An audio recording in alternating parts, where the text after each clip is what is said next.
Hello everyone, welcome to another episode of The Clueless Capitalist, where we discover interesting startups, interview founders, and help you become less clueless with angel investing. My name is Razi. And my name is Osman, and welcome to The Clueless Capitalist. In this episode, we are going to be looking at Sova Health. Sova Health is India's first full-stack gut health company offering gut microbiome testing, one-on-one coaching, and personalized supplements for conditions ranging from digestive issues to chronic and metabolic conditions.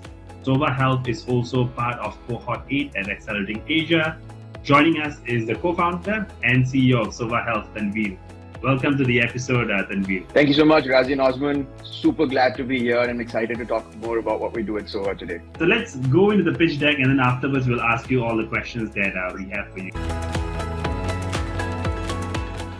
Razi, as you introduced us, right? So at Sova, we're solving for gut health, and specifically now gut health in India and for Indians. Now imagine this, there's one person, every Indian household, who wakes up every single morning to either an antacid, a laxative, or just some form of digestive medication.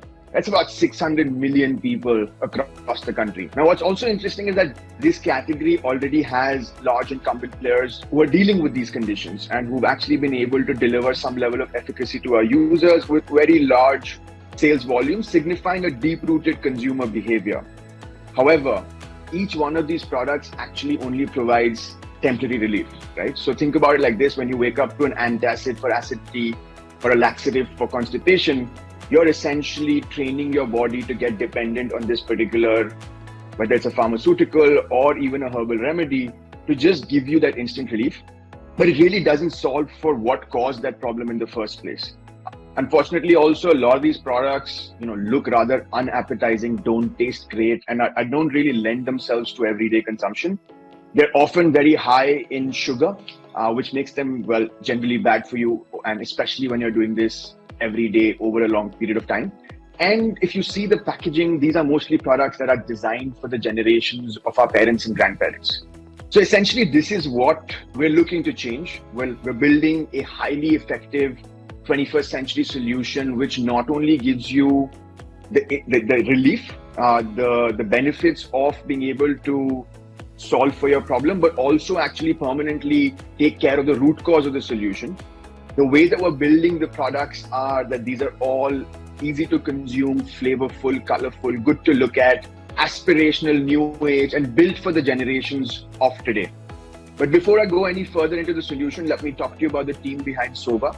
We're a two co-founder team. As for me, I have been a former national level tennis player, and that's what drives my passion and interest in the space. I started Sova, to be perfectly honest, solving for myself as a consumer, right? I had this sort of need where once I stopped playing competitive sport and had no longer had a team of people sort of managing me, telling me what to do, how to train, and how to eat, I still wanted to make good, healthy decisions for the next few decades of my life.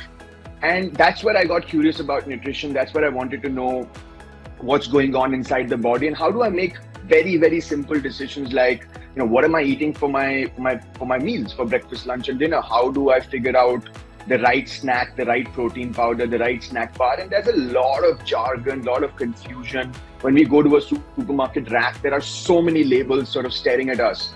And it's very difficult to figure out, what's good from what's just smart marketing. And that was my fundamental need as a user that got me excited about the topic of nutrition. Now, professionally, I've also been in tech and startups for about 10 years now. This is my third journey in a startup, second time as a founder. I actually started off in consulting at Ernst & Young back in 2011, did a year in media and entertainment, then went on to be a founding member at an e-commerce brand, which was working in the fashion accessories vertical.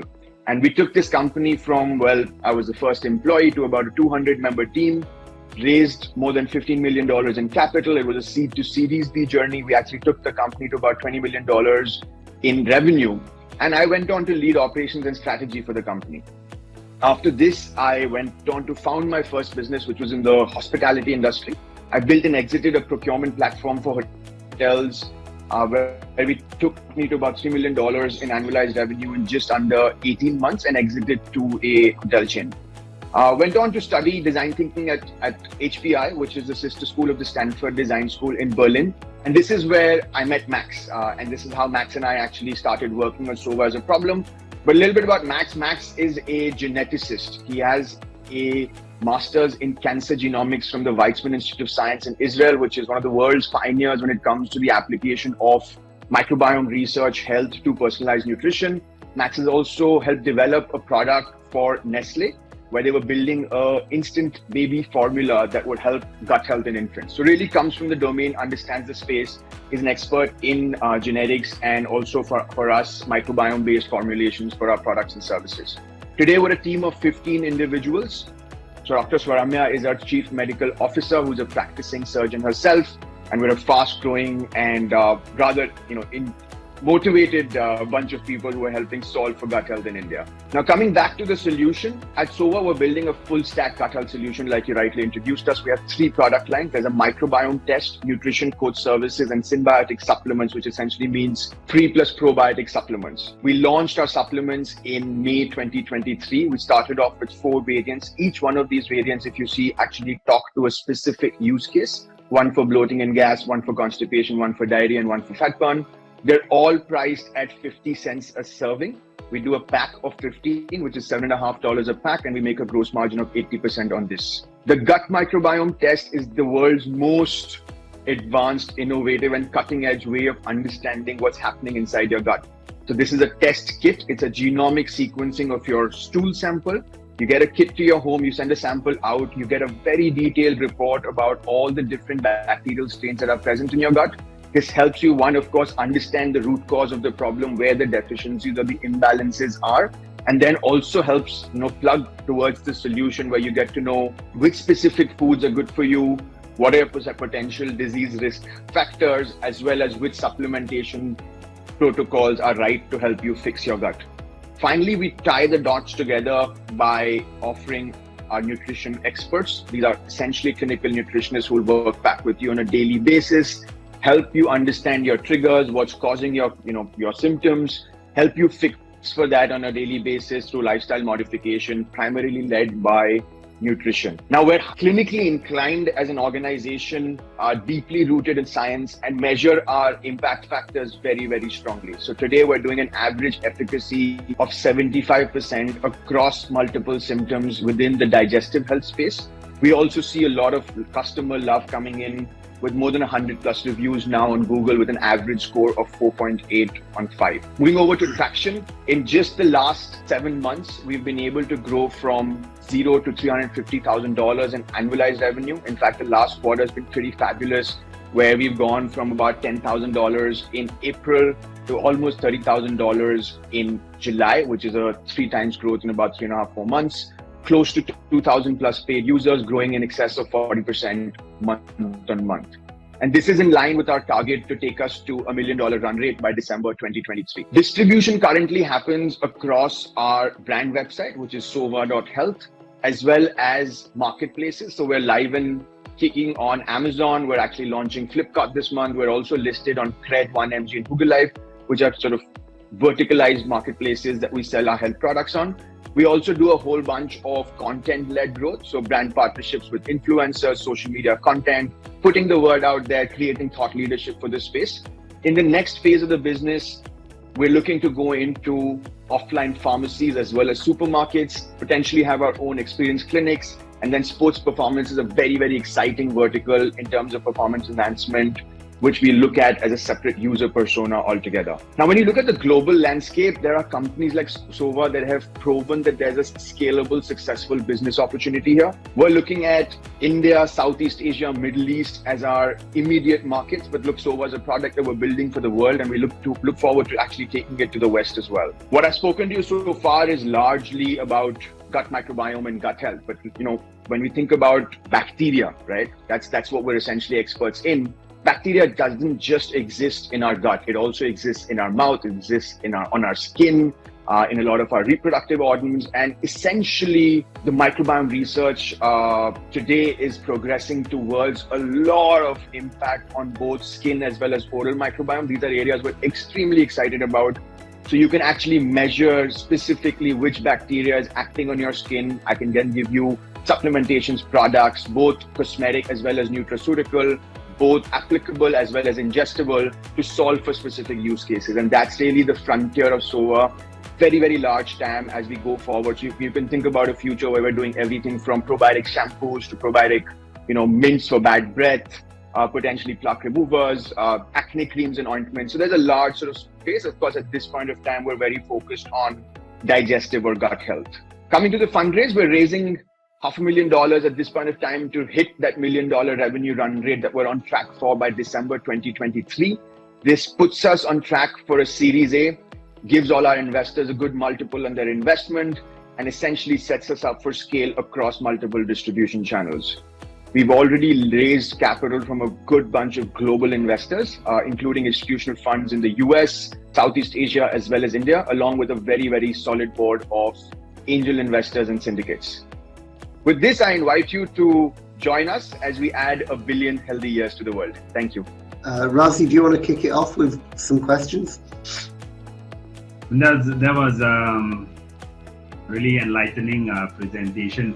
The second slide really catches my attention, and I've yet to ask you this, Tanveer, in the number of times you mentioned that 56% of people in India have this gut health issue, and I was curious to know, why is that the case? Like, why are there so many Indians with this issue? Is it sedentary lifestyle? Like, what's causing it? Yeah, look, I think 21st century homes, 21st century lives, we're all going through a transition of, migration into cities, getting into nuclear homes. India has a genetics situation as well, where we're sort of predisposed towards certain metabolic conditions. We've all heard about India as being, the diabetes capital of the world. All of this is impacted by our lifestyle and nutrition choices, right? That's the core of it. Now, fundamentally, as a tropical country, we end up consuming a fair amount of carbs. We also now are leaning towards a lot more processed food. Our lifestyles are getting more and more sedentary. Things are getting easier. We're getting more mobile. So all of these factors, along with, of course, the environment around us, right? We're also in a country which is affected heavily by pollution. Roads are clogged. We've spoken about traffic and so on and so forth.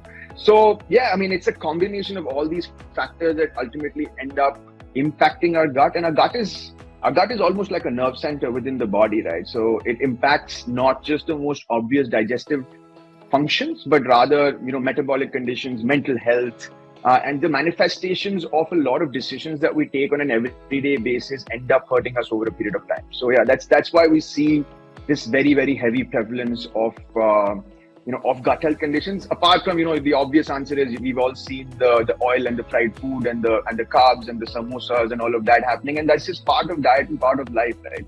So that's the easy one to know about. But I think there are a lot of manifestations that we don't directly always connect backwards towards the gut, but actually are the ones that are making the deep impact. One more question just to follow up on that, right?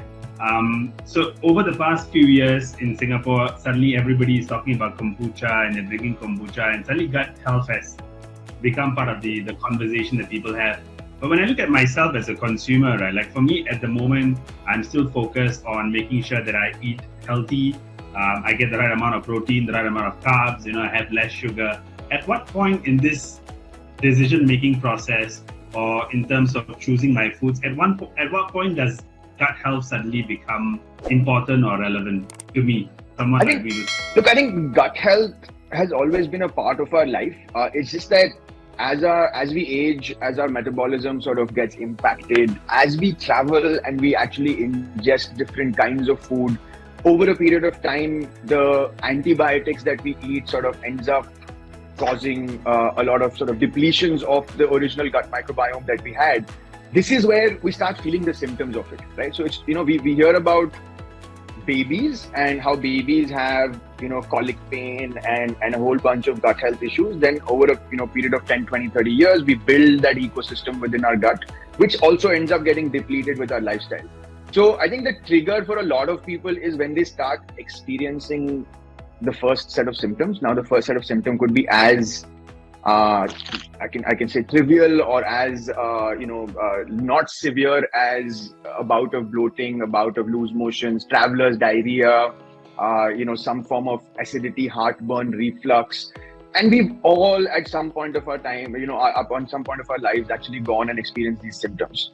So if it's a one-off, then you know that your body is being able to fight because the gut ecosystem is still strong enough to be able to repair itself. But over a period of time, as the bacteria keep depleting, we have to be able to take interventions to solve for it. COVID's actually been very bad for people's guts, right? Because in COVID, we were in this extreme situation where we were all thinking survival, which meant that any medicine that was essentially prescribed to us, we were eating. We've all seen and heard stories about long COVID and its manifestations in different sort of organs in the body. But one very obvious manifestation of COVID antibiotics is that it's wiped out our gut ecosystem, right? The bacterial ecosystem that exists in our gut, which needs to be rebuilt, which is why a lot of people have actually started talking about more severe symptoms after COVID, right? And that's why we are also so much more relevant today. Okay, and just from, specifically around the business as well, you've got the gut sampling test, you've got the coaching that people follow through on, and then you've got the actual products themselves, which you're selling at 50 cents a packet. Do you have a rough breakdown as to how that contributes to your revenue?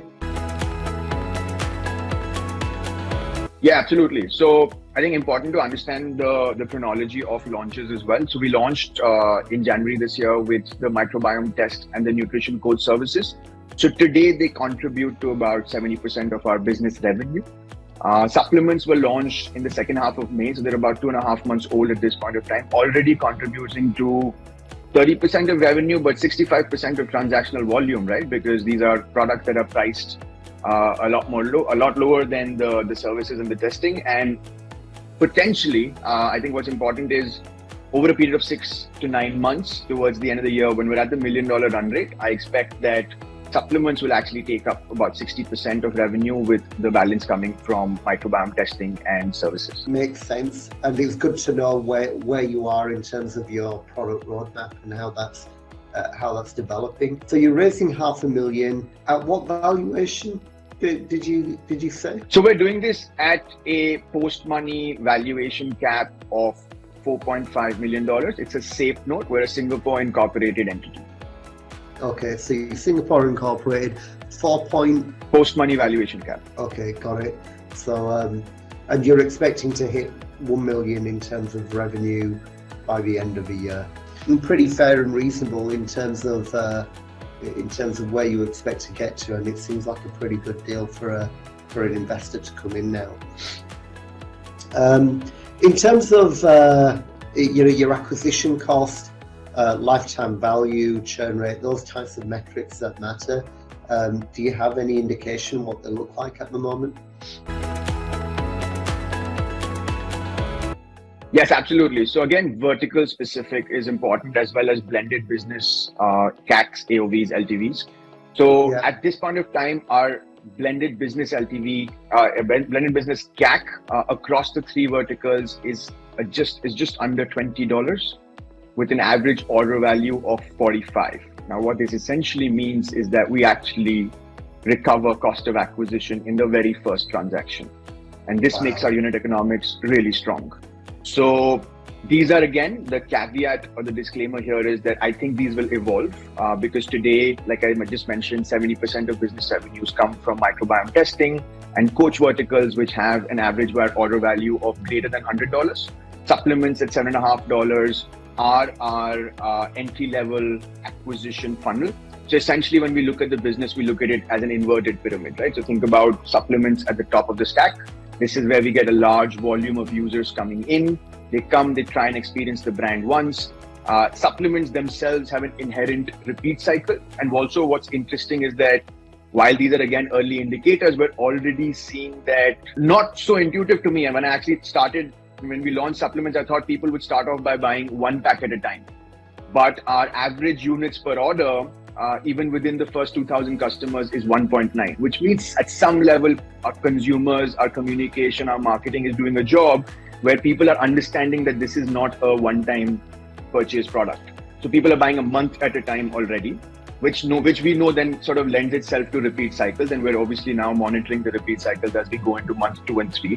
So essentially supplements being the top of the inverted pyramid, followed by microbiome testing and coach services.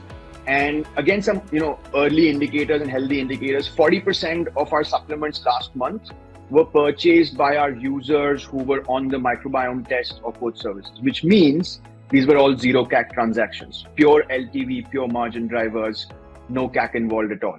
Now, as a business, I think what's very exciting for us is to find ways and means to get a percentage of our supplement users to go on to buy our microbiome test and coach service plans, because those are then again very, very high margin drivers for us. Very good, business life cycles in terms of LTV, because typically when we sell a coach or a service plan, we're selling almost a 4-month duration plan. So really lends itself well to the unit economics. Our microbiome testing and coach services vertical is almost CM2 positive already at this point of time. So they're already contributing and at CM2 -5 at this point of time, which means that it's almost profitable if we really want to turn it around today at this point of time already. Supplements we're investing in heavily. At this point of time, we're already seeing average order value of close to $14 with a CAC of about 12, right? So we're already recovering again CAC in the first transaction. But of course, we're still investing in COGS, logistics, fulfillment, etc. So this is where the business is going to sort of grow from. For us, important sort of key metric is that we get our ROAS, or our return on ad spend, to about 3 to 4. 3 to 4 is where we start making money.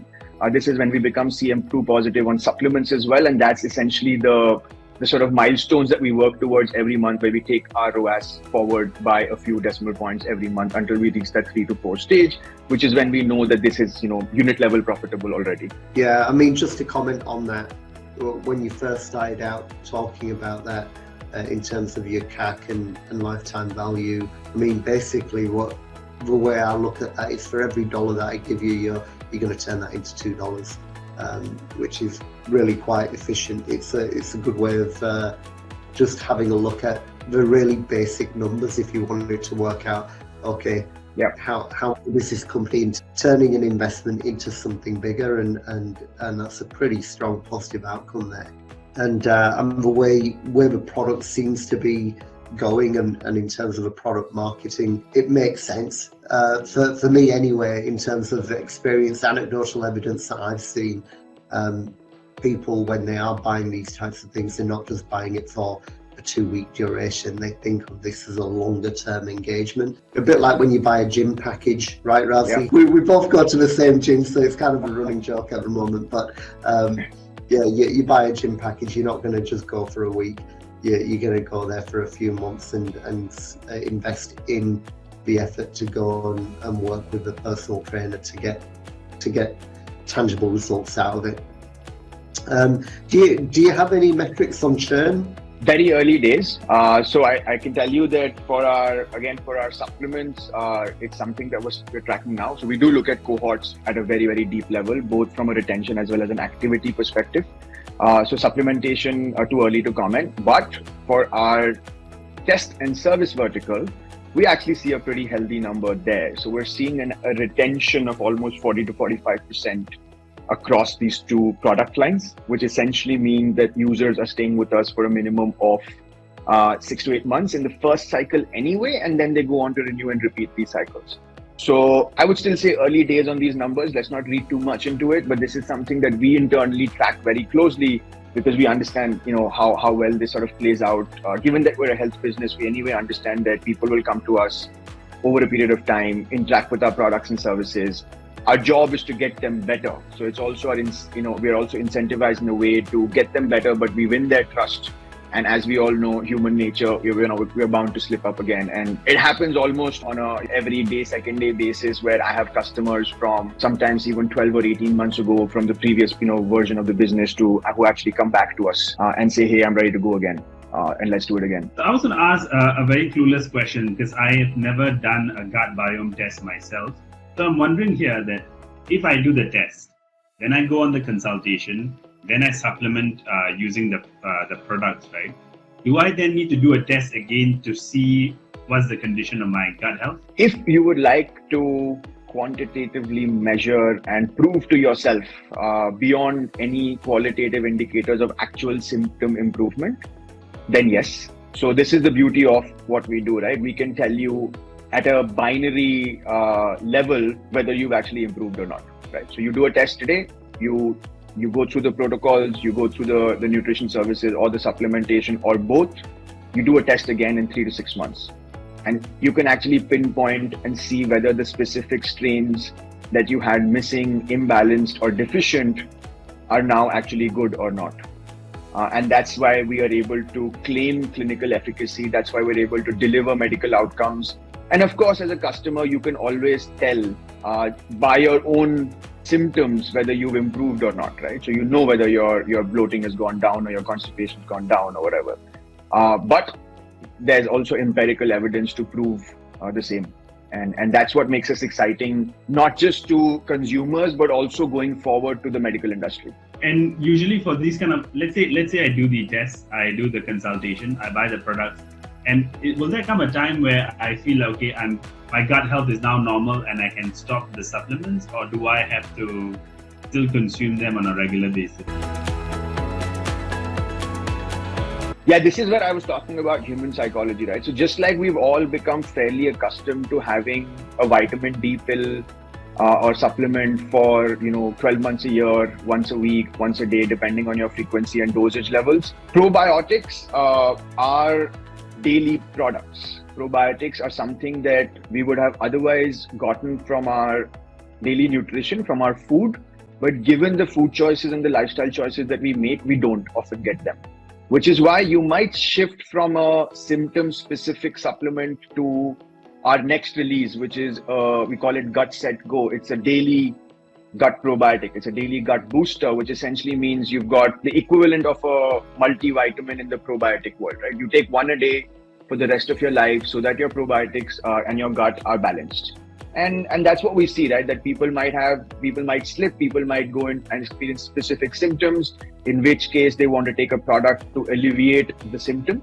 And once they're back, once their gut is sort of reset, then you continue to want to maintain the quality of the gut, for which you take the daily probiotic, just like you would take a multivitamin or a vitamin D supplement.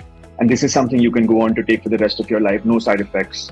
No disadvantages, only advantages to count there. I must say, I did try a sachet of the supplement, and I think like a dessert, almost like a reward at the end of the day.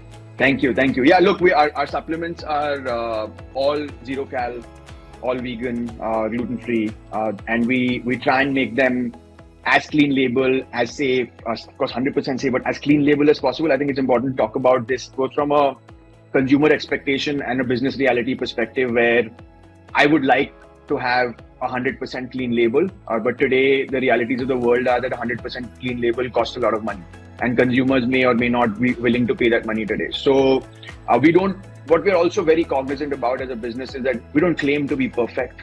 We claim to give you the perfect information so you can make the best decision, right? And that's something that we want our users to always know and experience, that we'll always help you make the right decision for your health. In fact, a good time to talk about what Sova as a brand name also means. Sova is a Hebrew word. It means the feeling of satisfaction after a good meal. So that's that emotional state of satiety that one experiences once you have something good. Right? And that feeling of satisfaction is the emotional connect that we want to be able to deliver to our users. And the fact is that, and going back to my personal story, right? I want to make an informed decision. It doesn't mean that I want to make the perfect decision every single time when it comes to my nutrition and my health. We all like to enjoy life. We all have things that we like to do, which may not be the most perfectly healthy choices every time. But it's okay. Our bodies are also, built and made to deal with certain bad choices, and it's perfectly fine. It's just that when we know that we're making a certain choice, we'll be able to balance it out over a period of time. And that's what we do for all our users, whether it comes across our content, our communication, our product labels, etc. We'll always give you the full sort of disclosure, the perfect information, and we'll find ways and means to enable the best quality product to go out to you as well. Another question from a lot of NRIs, we travel to India at least once a year, a couple of times a year. So if, let's say, I come back home and I decide that I want to get the gut test, how long does the entire process take from me placing the order to the kit coming to my home? So placing the order to kit coming to your home is 48 to 72 hours max, depending on which corner of the country you're in. We service more than 200 cities across the country. So we're essentially in every part. We also ship our kits globally. It's a bit more expensive because there's the logistics involved, where DHL is sort of involved in giving you the kit, but we can do that as well. Once you give us the sample back, in India, it's super seamless because you don't need to do anything. You just take the sample and you give us a message. Somebody comes to your home and picks up the sample and takes it away. Today, what takes time is the genomic sequencing itself. So since this is a DNA test, it takes about 3 to 4 weeks for you to bring the report back or receive the report back. This is something that we're constantly working on with our lab partners to improve and optimize for. And the gold standard for this is actually 4 days. So we have enough room to improve and make this faster and better. And essentially the only thing that's stopping us, that's rather the difference between 4 days and 4 weeks, is the scale of the exercise. So as we are growing, we're already seeing improvements in the turnaround time for the reports. The technology itself is evolving.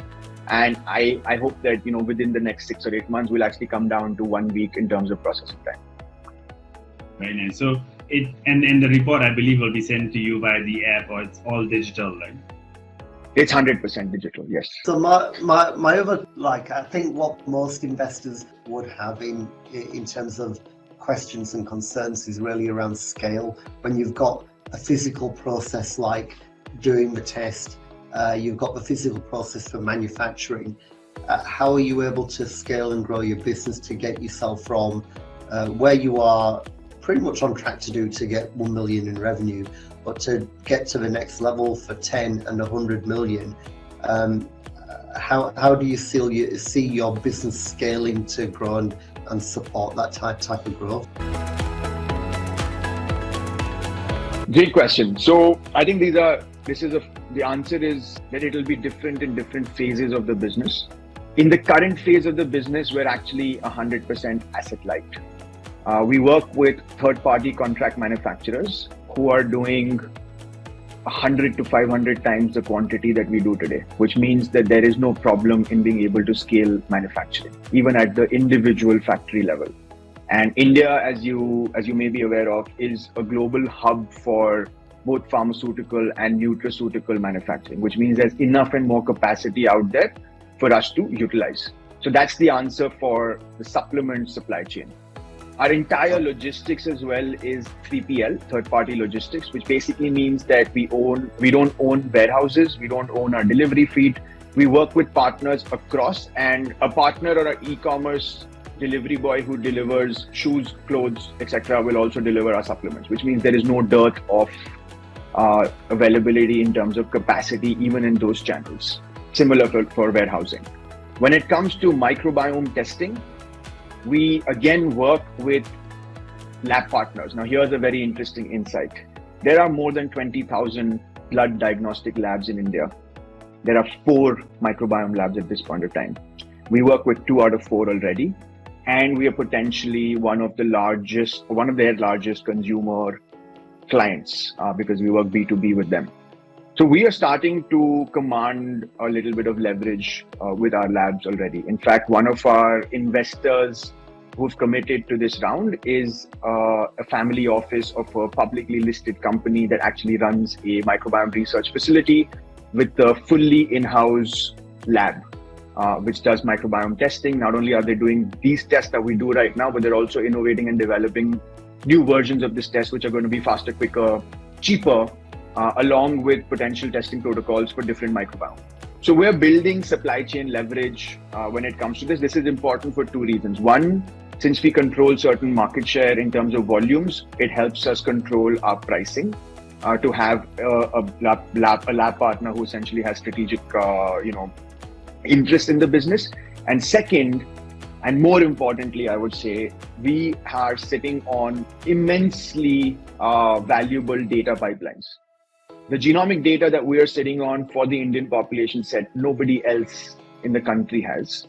We're also the only company in the country today that offers the full stack for gut health, which means microbiome testing, coach services, and products which means we can measure the before after, like Razi asked earlier. I can actually tell you whether my protocols are working, whether your gut is getting better, whether the supplementation is working. We also know from the microbiome test data which parts of the country have deficiencies of which particular strains.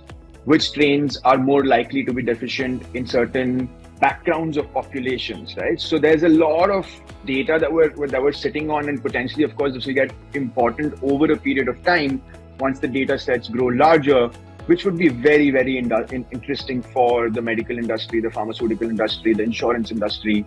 And these are pipelines that we want to own, which is why we're building out the business the way we are. Are there any partnerships that you're looking to develop other than the microbiome lab components? Did you say within or other than? Other than. Yes. So like I mentioned, skin and oral microbiome, extremely excited about the two. These are again two verticals almost in themselves. It opens us up to the beauty category. It opens us up to topical use products. Skin microbiome is fascinating. This is again right now not a commercialized test, but there is a skin microbiome test itself that's been developed, and it's a very, very easy one as compared to the gut microbiome test, right? So you essentially think of a patch of 3M tape, which you can stick on your forehead or skin, your arm, whatever. You rip off the tape, it takes a sample of your bacteria, and then we send that sample for sequencing. So I can essentially tell you what's causing your acne, why are you getting psoriasis, why are you getting rashes, how can we actually supplement specifically those strains which are imbalanced or missing on your skin as well. And that, like I said, opens us up to topical use products.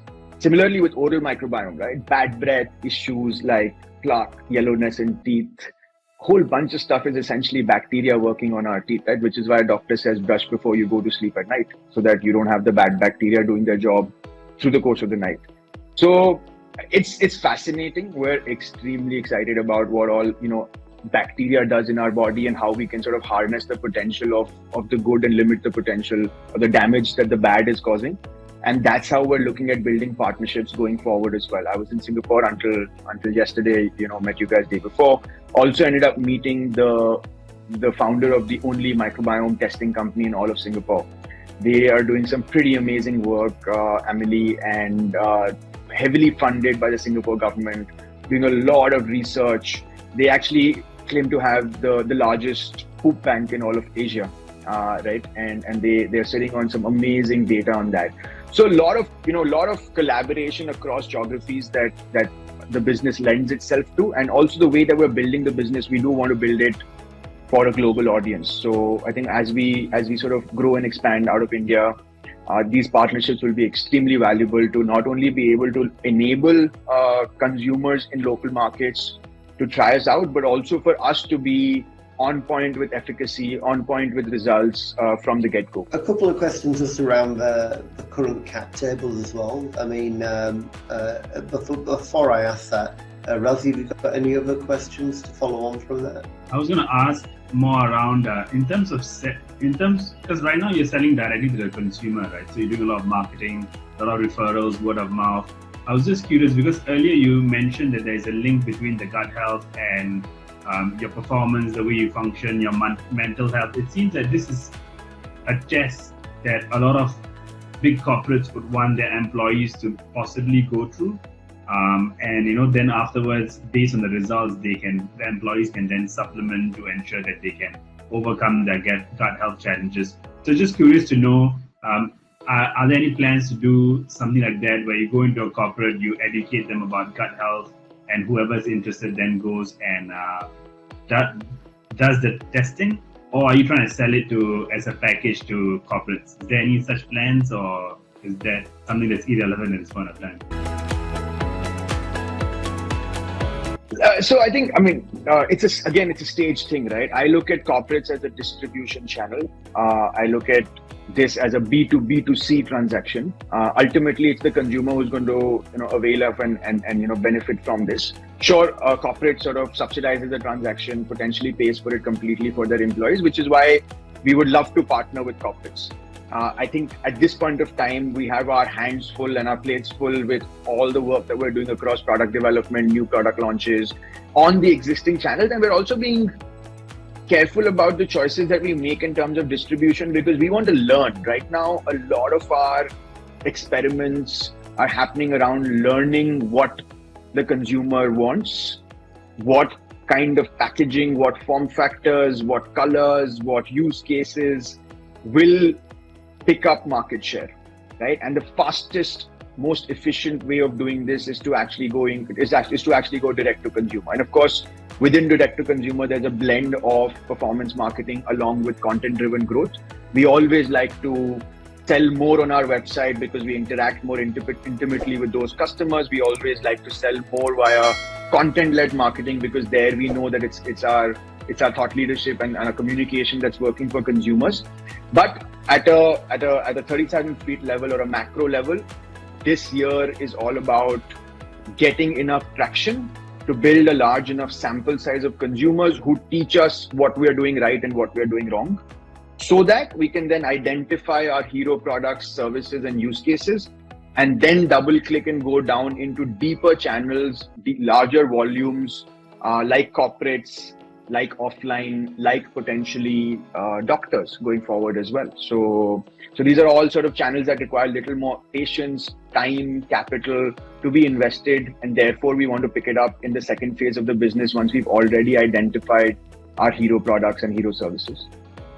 Okay, makes sense. And you mentioned that you are the only full stack gut health company in India. Maybe you could share very briefly on what does the competitive landscape look like in India at this point of time?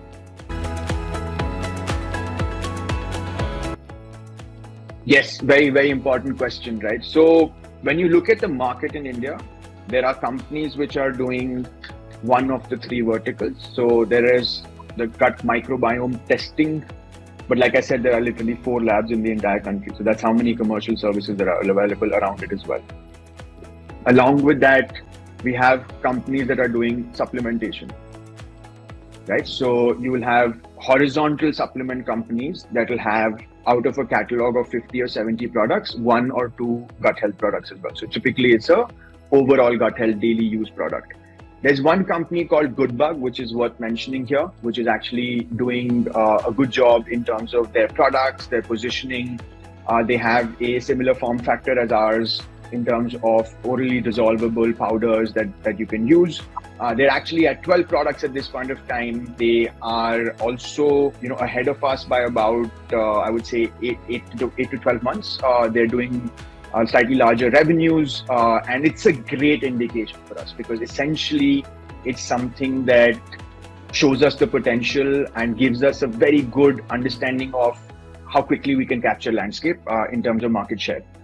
What's very exciting for us as a business, Razi, and I was speaking to you about this when we met as well, is 2 angles for this. Yeah, one is just the speed at which the market is growing and the excitement around gut health overall, right? And we're seeing that manifested both in the form of institutional interest from venture capital funds as well as consumer adoption. Second is that this is a business that has immense exit potential. We've seen some pretty amazing outcomes in the last 6 to 12 months. More recently, in the last 2 weeks, we've actually seen one outright acquisition of a supplements company called Plix for almost $100 million, I think more like 85, by a legacy FMCG family business, right? So I often sort of look at this industry as 3 potential exit outcomes. One is in the sales volume of $1 to $10 million. So if a company gets stuck at $1 to $10 million in sales, we would typically become acquisition targets for the house of brand models, which are driven by the Thrasio model in the US, which is very popular. So India now has, I would say, almost 4, 5, maybe 10 of these house of brands that essentially are buying smaller D2C brands and aggregating demand, aggregating their supply efficiencies and selling across channels. Once we cross the $10 million mark all the way up till the $100 million mark, we become very exciting for the likes of Unilever Ventures, which recently wrote almost a $2 million check to a gummy-based supplements company called What's Up Wellness earlier this week. Right, and this is a company that's just barely about 2 or 3 years old. They're already doing about $4 million in annualized sales, and they've grown extremely quickly over the last 6 months or so, ever since they made their appearance on Shark Tank, which is also something that we're excited about doing in the next 6 or 8 months. The third stage, like I said, is the 100 million and above stage. And all of these numbers that I'm quoting are all annual sales turnover numbers. This is where then we become a IPO journey company, where we're talking about doing, obviously multi-channel, online plus offline, large sort of mass distribution models. And we've now seen the first sort of 4 or 5 companies in the India D2C landscape across verticals emerging in this space. So the likes of Mamaearth, Boat, as well as actually a company in the consumer electrical space, which is something that nobody would have thought. So Atomberg is a great story for that. So we're seeing the market maturing, we're seeing the ecosystem maturing, we're seeing the Indian consumer maturing, and just the overall, tendency or the comfort with being able to spend on new age products, new age brands in the digital landscape is growing at a rapid pace, which makes this overall equation pretty exciting for us, just from an India landscape. And of course, like I said, we're also looking at this as a global play. Super exciting times for this particular space. Osman, over to you. Your questions on the CAC and whatnot.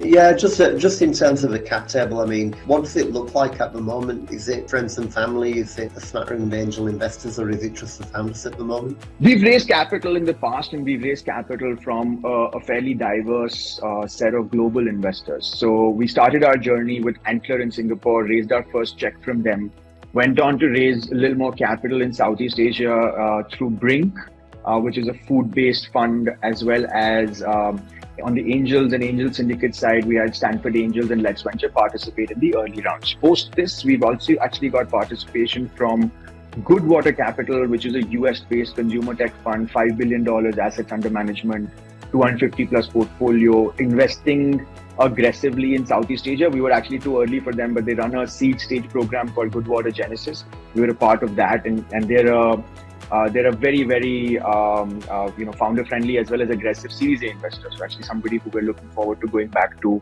when we're ready for our Series A at the end of this year. We also have on the cap table Dave McClure, who's the founder of 500 Startups and now runs a fund called Practical VC. He's been one of our earliest supporters, now written us 3 checks over the course of multiple rounds. So, he's on board as well. Most recently, of course, there's Accelerating Asia.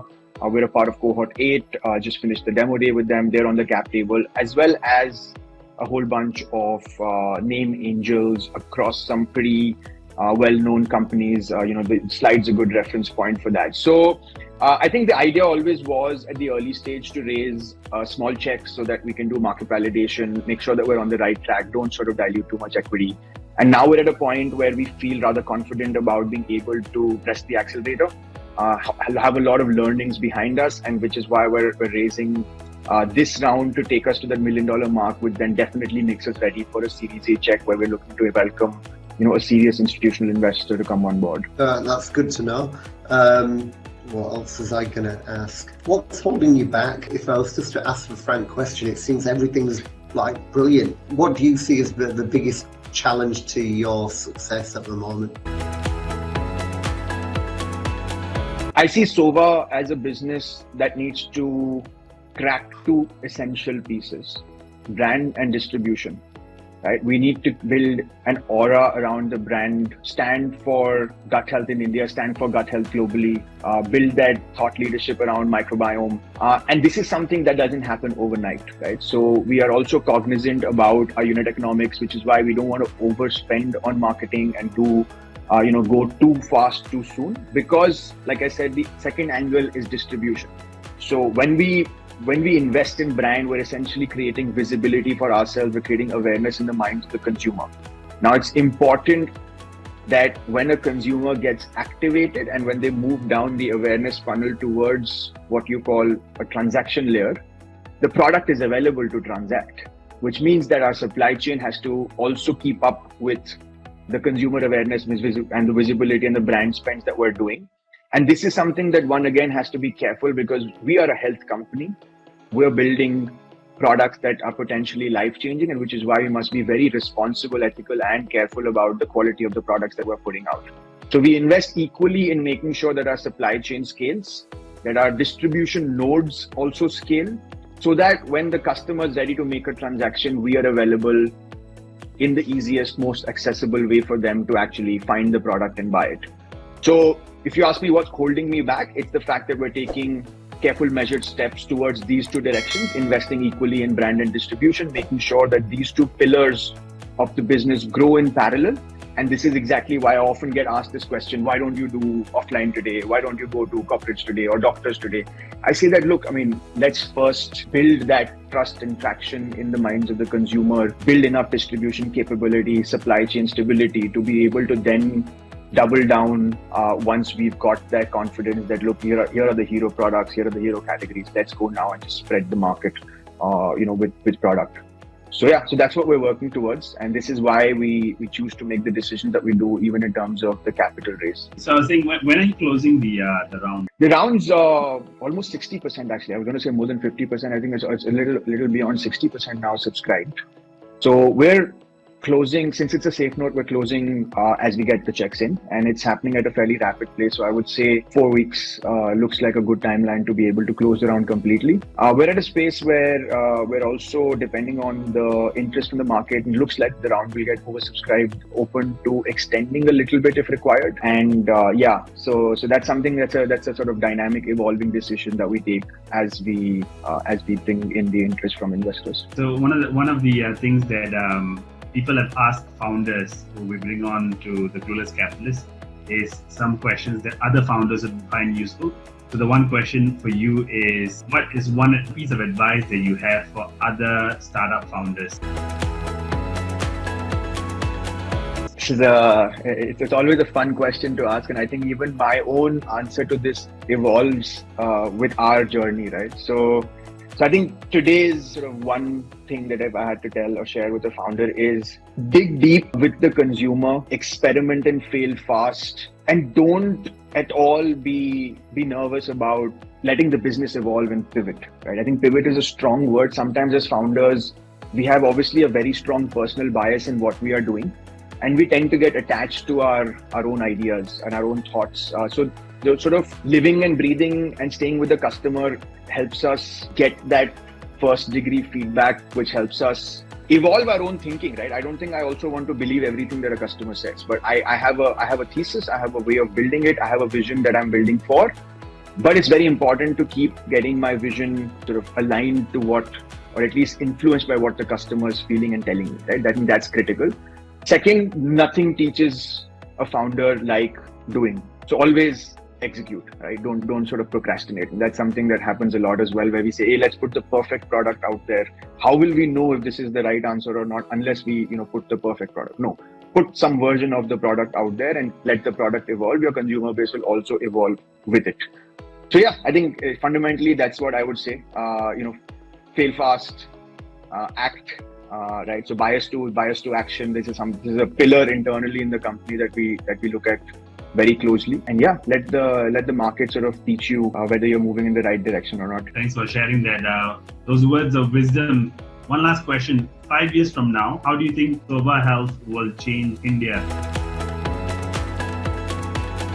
We have this vision of adding a billion healthy years to the world. We again distill that into a fundamental pillar for the business where we say health span greater than lifespan. So as a company, we're anchored towards increasing the number of healthy years that a person lives rather than just increasing the number of years. Sure, we would obviously like to add years as well. And 5 years from today, I would feel satisfied if we've made a dent in that number. Right? And I think we're moving in that direction. We like to measure the impact that we've made. We truly are being able to, and that's what helps me sleep peacefully at night when we're going through the tough phases of the business. That look, we've changed a few lives for the better, and I think we have to continue to find a way to be doing what we are doing in some way or form, so that we can continue to impact lives in a positive way. So yeah, 5 years from today, of course, apart from the commercial side of the business and hopefully being in multiple countries, geographies, multiple product lines and segments, I think what fundamentally I would like to measure as impact is, what's the positive delta that we've been able to make in people's lives when it comes to the healthy years that we add to their living years. That is so amazing. I loved it so much. I actually wrote it down.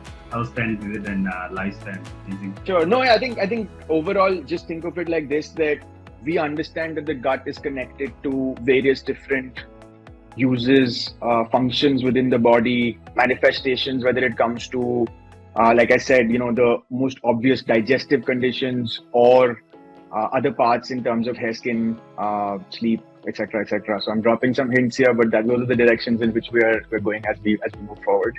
Well, thank you for spending time with us, Tanveer, and for sharing all the exciting things that you're up to in terms of impacting gut health in India and also globally. So if you like this episode, please make sure to like, comment, and subscribe, and we'll see you in a future episode.